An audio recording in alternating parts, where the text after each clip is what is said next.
Here we are back in the screened in enclosure. Need to put up some racks out here to hold up these aquariums. I know it still looks like work in progress because it is, but I'm going to show you on this video how I'm going about this. And also a full build of the shelves. But first thing first, we need treated lumber. You don't just want to use regular lumber. Make sure it's pressure treated. It'll weather and it's more exterior wood. Which that's what this whole screen enclosure was made of. Now, the biggest trick with these, especially since some of them are long. Matter of fact, this one actually happens to be 102 inches long. Which will be holding my Zoom Ed low boys there. And all these are actually for those tanks. But what I've done here, and you'll see it, and I will show you just how I put it all together after this, but this is kind of like a quick overview. So I've got my length, and I know 2 of them was 34, which was enough for my space. I left a couple inches, wasn't worried about that, because a gap just doesn't matter. Now, the biggest trick from sagging and just dexterity over time is doubling up the front and the back. So as those put weight down that way, it's going to be a lot more sturdy over time. Like, it really gets solid. 4x4s get real heavy. This is a little bit lighter. So next to that, we'll go one of those tanks. But then I measured out at 34 and put my support here, and then I went half of that for my support. So that was my support part. But underneath it, I've also got a block underneath there. So that block's helping hold it up. Since it is just kind of cantilevered right into the middle, it helps spread out that distribution there of that weight through all of this. It won't really matter so much here, because it's just going to be balanced enough and really set. That I'm going a long way, so it's not like I'm really packing them in. And even if I did, it would probably be all right. I would just worry about the bowing in the middle, which you could put a post in the back to kind of support the middle if you feel like it was a lot of weight and too much length. But back to the support here. So you see the supports right in the middle, and then half of that. And I did the same thing over here. Since it was 34, it goes to 34. You can see I've got this big of a gap left. Now I could either slide that, have it on a side or either side, or I could just leave the gap in the middle, which, you know, you could always use table space. And I'm not going to be putting a top on these either. This will just go straight glass onto this. And now, why watching the building of this will be important, because there is certain things you want to make sure you do that helps keep the glass from being imbalanced in the seam to where it could settle or it could sit too long on like certain spots. You'll see how when I build this, but biggest trick is not to have high spots and stay pretty plain and level. But there is a quick overview of the shelves, and you know, it is a process. It's going to take a little bit of time, but I can fit a lot in here. Matter of fact, looking at these too, I'm like kind of thinking bonsai too. I got space. If I put it out here, I can do bonsai trees in between, like here and there. I don't know. My mind's running now, but I'm already liking it. Let's go ahead and build one. And I did make sure that I was all level here as I ran down. That's one of the biggest tricks, is having those levels. Got the big level and the small level. And the nice thing about this is I can work from the back or front. Which the shelf is going to be for this level here. Although I should get this to make sure it's even. But my wood, I don't have the wood for that. I got the wood for this because 10s or 8s. It's been a while since I showed my aquarium garden. And you know, it actually worked really well for me as far as just learning things. As far as breeding and whatnot, it was very mediocre because there's a lot of things that get in here. Raccoons mostly, and also tons of leaves and debris. There's a few fish out here, but for the most part, a lot of it got taken out because of the winter. One big reason, evaporation, all that stuff. But we're gonna go ahead and move these 10s and 20s and start getting this up and into the screened in area, which will be nice and kind of clean and open this area up for what, I don't know. Now, the next step, choosing which tanks. So 20s and 29 gallons are around 12 and 3/8. And 10 gallons are around 2.5. Now I got some specialty tanks over here too, 14s and 16s, which are the same as 10s.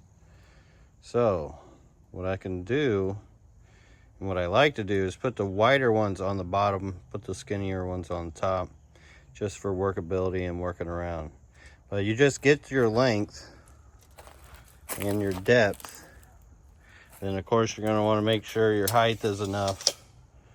So we're going to do these 10s and 20s in odd tanks.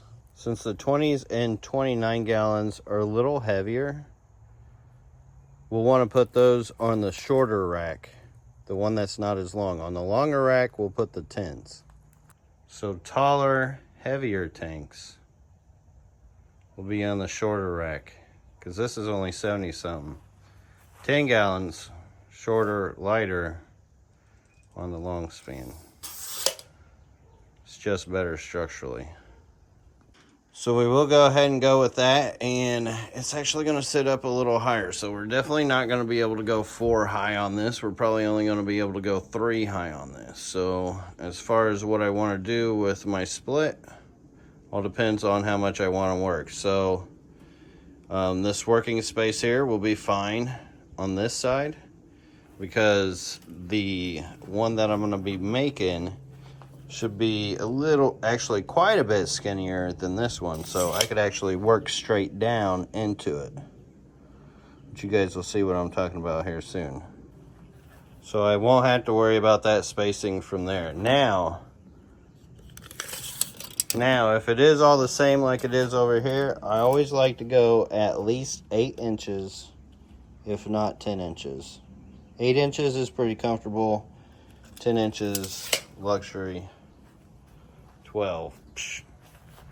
You can do it, but you ain't gonna get as much tanks. So the very first thing I'm gonna do is put this board, one of these, here. And when it comes to picking the length for this, I'm actually going by the size of the tank. So I'm gonna wanna find what this space is in between my 2x4s. So for instance, let's see, we'll back up here. This is 24 inches. And then each one of these is 3 inches. So that's 6 inches together. 3 and 3, 6. So 24 minus 6 leaves me at 18. So that 18 was what I needed. So I'm going to need those 20 gallons, which are 12 by 3/8. So that's going to be 6 and 3/8. So get me a block that size, and that'll be what I need. Now I could probably go all the way, but I don't know. It kind of leaves it open. I don't need to go all the way. I like it how it is. But you could go all the way if you wanted.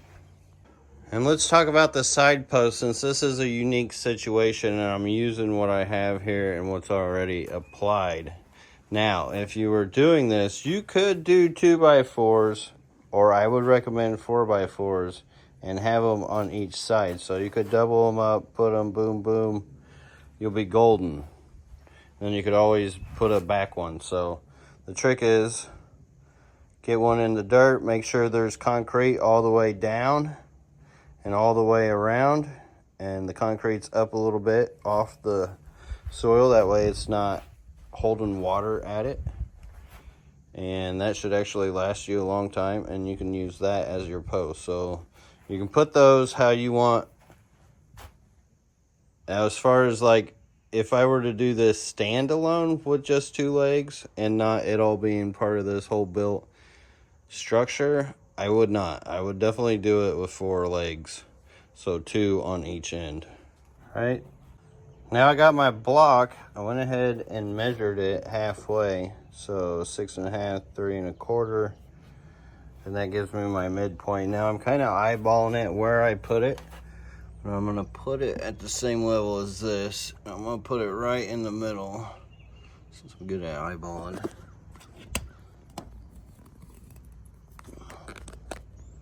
Go ahead and get a level on it. And I'll level it with that and screw it in. And I'm using 3-inch exterior screws. Go ahead and get this leveled over here. All right, so that's our starting block. So when we come in with this frame, we'll have something to set that on and be able to level it out this way. So we'll wait to put that on. You'll see how I go about that. I did decide to go with 12.5, not 12 3/8 for the 20s and the 29s. Standard sizes. Now for the next step, measure the length between these, which you try to have it as level as possible. Just eyeball 73 5/8 is where we're at, right on the money. Now I need to cut 4 longboards at 73. And what was that, 5/8? All right, now I got those 4 cut. Got to get the supports. Now we need our middle supports, which is our 6.5. We'll need another one for this as well. But when it comes to those supports, I try to lay them where the tank's gonna land. That way it's just supported right there, right in the middle. So I've got to make a decision with the 29s or 20 highs, and this all depends on how you guys add your variants and tank sizes. But I think I'm gonna put like a 29 in the middle and make 20 longs on the side if I can fit. Actually, I don't think I'll be able to fit that because that's 30 long. These I believe are 24. Or no, they're 30 as well. So it would take 90 to do 3 of them. So with 70 something, we can only put 2 of them on there. So we can do a tall one or just 2 20s. Being in the middle, I think I'm gonna go ahead and do my 29s there. And I only got 2 of them anyways anymore, because my last one got destroyed by a tree. So I'm gonna put these in the middle because that will give us a way better viewing of it with it being right in the middle. And with it being taller, I can work right into it. And then we'll put the shorter stuff up top. That way it's a lot easier to reach. So that's how I go about looking at all that when configuring these racks. Now, with it only being 60 inches, I'm gonna have about 10 inches, 13 inches actually, to spare. And once again, it's probably gonna put, maybe I'll put a bonsai in between them or something. So it'll just be the 2 tanks on the sides, or maybe I'll put bonsais on the side. But either way, when I measure these out, I'm just gonna go 30 inches to where the tanks will lay out. And then I'll go halfway, which would be 15. And that will be how I get my support here. So now I gotta cut these 6.5s out. Now I gotta cut the 6.5s out for that, now that I know how many I'm gonna need. So I'll need the 1, 2, 3, 4, 5, 6, and 7 for the other one. All right, now I got those cut. Go ahead and get my pilot hole here, which, you know, you want it just a little smaller in your screws. And on these 2 longer pieces, I'm just gonna hit it on the ends of just 2 of these.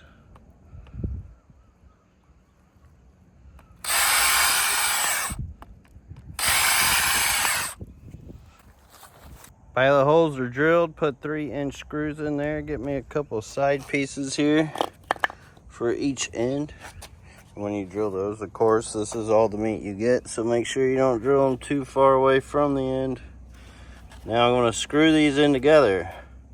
As I screw them in together, I want to make sure this is as flush, as level as possible. Now, worst comes to worst, I want this to be higher than that. But ideally, I want it to be flush. I don't want this to be lower than that, because then this will put the pressure on the tank right in the middle, which can pop your seam. So you want to make sure this middle is lower than the ends. All right, just realized something. Since this one is so short, this drill, when I get my screws in to do my other parts, like it's not gonna fit. Like I could take the extension off, but the length of the screw is about as long as that extension. So I'm gonna have to do some pre-work here. Normally I would put those in, boom, boom, and then we would put our supports in the middle, which would be 30 and then 15. And those would be our supports.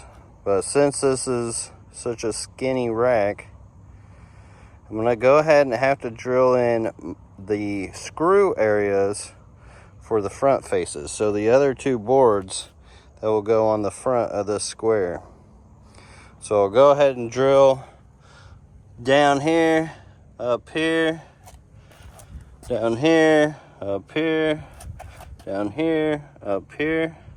I'll pilot hole all those, get screws in them before I go ahead and get my supports. But I am going to go ahead and mark it out because I like those screws to be right in the middle of where those supports aren't.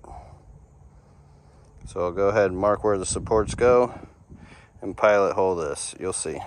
Now I got those screws in, which like I said, with a wider one, I wouldn't have to pre-do this. Those will be the screws that put in that front plate. Now I'm using 2.5 inch screws for that so it doesn't protrude through the other side. I'm gonna go ahead and drill these in on the side here, and then I'll put on my front plate because it'll just be easier to get to, and then I'll put this back one on. Now I got the sides drilled in. Get my face flush here and drill that in. Alright, so I'm still not going to be able to get my drill in there. I did get that front face in, so that's good. But getting the second one in, if I screw that in, my drill would not fit, and trying to hand screw that would be a nightmare. So my solution is I've got to be able to screw those into there. I can't just put the face on. But I need to get the face on before getting those screwed in. The only way to do that is to cut my board short. So what I'll have to do is cut that board here. That way I can still put the face of it, most of it on, and I'll put it in the back so it doesn't look like it will. And that'll leave me a gap to have the face on it, but also be able to screw in those. And then I will cut a chunk and fill that back in over that. So I just shaved it in, as you can see here. I get my face on. Now doing it this way, I can't even get my middle supports in, because then I would have to cut it. I would have to cut this board all the way for each one of those, which I could do. It would be a lot of work. But with it only being 2 tanks and doubled up like this, I don't think it's going to have enough weight to really matter between that. Like, it's going to stay sturdy between the 2 boards put in. Now, I did use 3-inch screws for screwing these in. That way you get more depth into that long bit. And you can see there's one at the top, one in the bottom. And I took the scrap piece left of this and put the screw in the middle. And that's how we're gonna put it in there. We'll get it all flushed up. Actually, with this in, it won't even matter. So then that'll hide it, and that will get our shelf for that. Yeah, there's no way to do the middle supports here unless I toe nailed them, and I really don't think I need to do any of that. For those deeper racks, it could be helpful, and you can get in there, but I just checked the sturdy in this. I just checked this, plenty sturdy, don't have to worry about it. I'll put this in the back so you wouldn't even notice it. Granted, there'll be tanks on top of it. Good to go. So I did change my mind on the middle supports. I was thinking over time with the weight being right in the middle, it would be nice to have that support right in the middle because there's going to be a lot of pressure here and it's going to want to like start moving and sagging towards that area. Now with it all being connected as a full square, it'll keep more of its rigidity. It'll keep more of its dexterity over time. So I am going to go ahead and pilot hole toenail in here, go down with the screws, each one at an angle, making sure the screw is not protruding up. Done as such.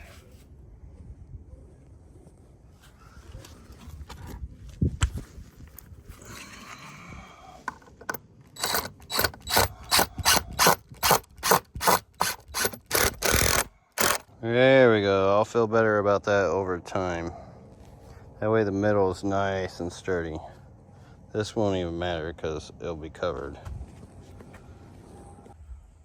And obviously when you're installing the faces, you don't have to install them from the back. You can make it easier and do it to the front where you don't have to do that.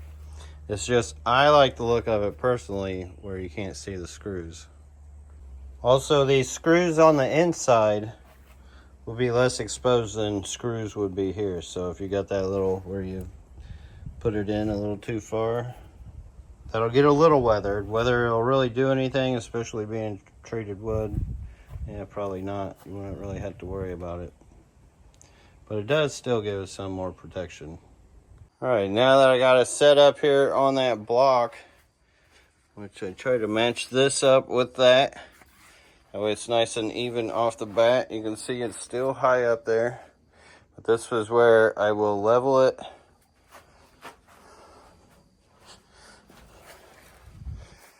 This is where I will get the big level on and get it to where it needs to be.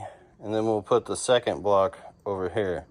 Now, I can't do this while holding the phone. So pretty straightforward. Get this block on here when this is level, and then I'll make sure that is level, and then I'll screw that in and make sure that's still level. And then after that, I will screw it in. So I got the two down there and then two sideways here. So two long way. That way it kind of helps it from teetering and tilting. Now with this one being wider here, I actually went ahead and put 4 in just to kind of help with the stability of it. The stability of it, you know? All right, now it's just getting it leveled and getting that block in. And that is done. Got that leveled and squared in. Screwed it in, see? Matched with the block. Boom. One more shelf. Now, quite a few more to go. And the last step for this, get some styro board here, some 1/2 inch R30, and then I can put the tanks on top of this, and then that will definitely help with any like off variants of just things that don't line up. Like they line up pretty well, but sometimes and usually boards will not always be the same. So it'll be good to get this underneath there. That way it kind of self-levels as well. But if this helped you, or even if it didn't, whatever, hit the like. See you on the next one.